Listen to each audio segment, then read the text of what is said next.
Monday Night Raw starts off with a Liv Morgan promo. She ends up mentioning, Nikki Bella, and then she ends up mentioning Io Sky, mentioning, the World Heavyweight Championship. Then she ends up calling out Io Sky. Io Sky comes out. Liv Morgan basically wants Io Sky to just give up the Women's World Heavyweight Championship. Io Sky, of course, refusing. They go back and forth. Io Sky ends up attacking Liv Morgan, and that's the end of the segment there with Io standing tall. Um, it looks like we was about to, eventually lead to a Liv Morgan potential Io Sky program for Night of Champions, but that is not going to happen due to Liv Morgan suffering a injury to her shoulder. She ended up having a match with Kairi Sane on the show, but ended up, of course, they end up calling an audible, end up ending the match due to her suffering the injury. Very unfortunate news. We don't wish injuries on nobody. Liv Morgan was one of the main people featured on Raw constantly in segments throughout Raw throughout the entire year. She had her heel run has been pretty solid overall. I have really grown to like Liv Morgan. So it's very unfortunate that she suffered this injury. I was very interested to see what she was going to do moving forward. Very unfortunate, and it leaves a lot of questions what they're going to do with Io now, due to there isn't really no one else for her to feud with on Raw. So that leaves a lot of questions there. Leaves questions to what happens with Nikki Bella and that feud, because I thought that potentially could either been a singles match or potentially could have been a tag team match, which I'm going to discuss later on. But I don't know what you do with Nikki Bella now, because that was going to clearly be a few either most likely going to be towards Evolution, but we don't know where that's going to go. But very unfortunate news for Liv Morgan. Wish a very speedy recovery for her. Afterwards, though, we end up getting women's Queen of the Ring tournament match. We end up getting Stephanie Rucker, Ivy Now, Raquel first, and who was the last? Asuka, of course. Asuka makes a return. Asuka picked up the victory, which was very shocking. You end up getting Rhea Ripley ends up interfering in the match, costing Raquel the match due to Raquel costing Rhea Ripley her Queen of the Week match.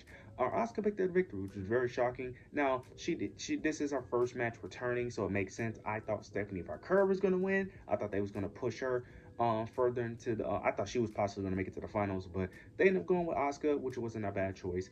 Now I thought potentially, before the Liv Morgan injury, that they was potentially going to do Rhea Ripley and Nikki Bella versus Liv Morgan and Raquel for the tag team titles at Evolution, potentially due to, all of them having history with Liv Morgan, of course, feuding with Nikki. Then you have Rhea Ripley having history with Liv and Raquel. I thought that could have been a potential matchup. So very interested to see what they do with Rhea towards Evolution. If it's not going to be for the world title, they may just do Io and Rhea again, because I don't know what you do with those two women. But very interesting how this plays out. Asuka advanced. She will be facing Alexa Bliss in the semi, so very interesting how that plays out. Now we get the main thing. We get Gunther. I'm not even going to discuss what Gunther said in his promo. Goldberg comes out, and he challenges him at Saturday night's main event, July 12th.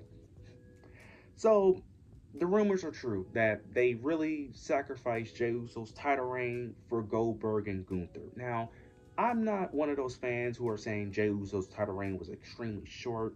I don't care about that, to be honest. Just because you have a short title reign doesn't mean your title reign sucked or it was disappointing or it was lackluster. Because I think too many people look at Roman Reigns and think that every title reign needs to be long. No.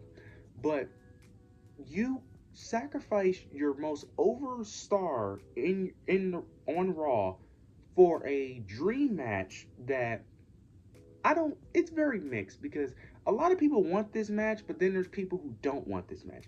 I personally don't care about this match, and even if you were going to do this match, why for the world title? Why is Goldberg still fighting for championships in 2020? This is like this is Vince McMahon level booking. I don't know what Triple H is thinking.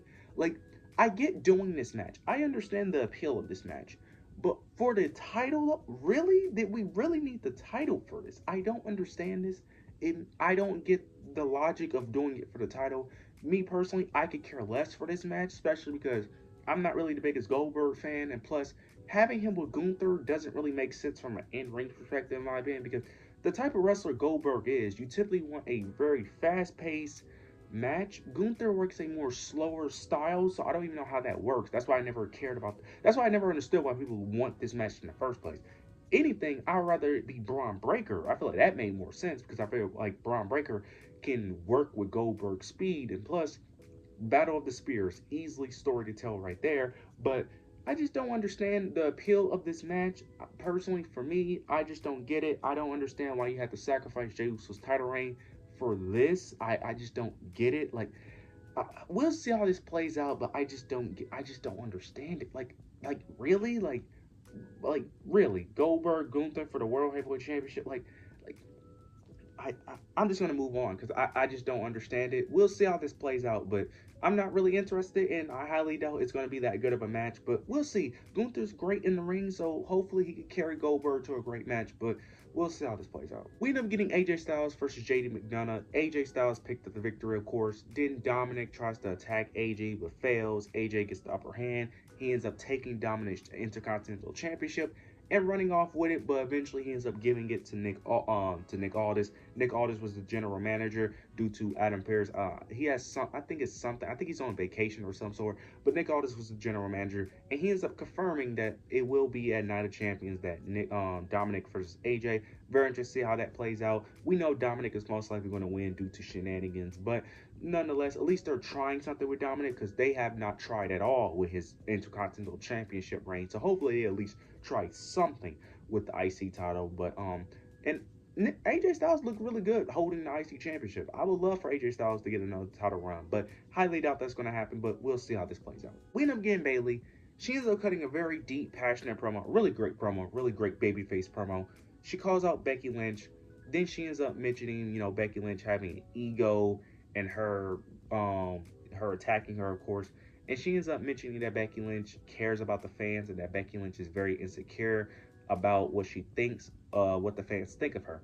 Becky Lynch ends up responding, ends up saying that the fans are going to just turn on her, she ends up mentioning if the fans turned on her and that they don't care about her. Ends up mentioning when she did attack Bayley that they start cheering her instead and that they didn't care about Bayley. Then Bayley ends up mentioning Becky Lynch and that ends up saying that does she remember back then when she used to fight for opportunities, fight for championships, fight for, constantly climbing her way up the ladder. Becky Lynch ends up saying that she doesn't remember those days, but she does remember and understand what it's like to be a champion. And then she ends up responding, she ends up clapping back. Bayley ends up saying that does she know what it's like to be a champion? Bayley ends up saying that she doesn't remember what it's like to be a champion, but she would like to find out. Becky Lynch ends up alluding to a match, of course. Becky Lynch ends up refusing to a championship match, but she agrees to just having a regular one-on-one match. Then we end up getting a segment with Bayley and Nick Aldis. Nick Aldis ends up agreeing to the match being a championship match. So next week, it'll be Bayley versus Becky Lynch. Very interested to see how that plays out because I don't see Becky Lynch beating Bayley clean, but I don't see her cheating to win either. I think it's going to be some type of shenanigans. Most likely going to be a disqualification because there was a segment between Bayley and Lyra where Lyra felt kind of, wasn't, I'm trying to think of the word. She wasn't so friendly with Bayley. She was kind of upset at Bayley due to her not receiving her, not texting or responding back to her text messages, and kind of feels a little offended that she's going after the IC title. So it looks like, I'm assuming that Lyra is probably going to interfere in the match, try to interfere, try to get some payback at Becky Lynch, causing a disqualification, I'm assuming. So very interested how this plays out. This was easily the best thing on the show. Becky Lynch continues to carry Raw because Raw as a show overall has not been the greatest show. It's been very up and down. But yeah, Becky Lynch continues to carry Raw. This was great. Adding Bayley into this feud is only going to make it better. These two had great chemistry on the microphone. Can't wait to see how this continues. Now we get the main event. Jey Uso versus Sheamus versus Rusev versus Bronson Reed. King of the Ring men's match. Now, Jey Uso being the mystery opponent, very dumb. Don't understand why. It doesn't even make logical sense because how is Jey Uso the mystery opponent, but you announced the mystery opponent when he was champion? That just don't make sense. Like, did you just automatically just assume Jey Uso was going to lose his match against Gunther, so you just already had that spot? It just don't make sense. Jey Uso should not be in this position. It doesn't even make sense. But Jey Uso picks up the victory. Tons of shenanigans in this match. You end up getting, I'm trying to even think of the first interference that happened. Oh yeah, Braun Breaker interferes in the match. Then you get Sammy comes in, tries to stop Braun Breaker, but fails miserably. Can't even speak. He fails. Braun Breaker takes him out. Then you get Penta comes in, takes out Braun Breaker. Then you get LA Knight comes in, takes out Bronson Reed. This allows Jey Uso to pick up the victory.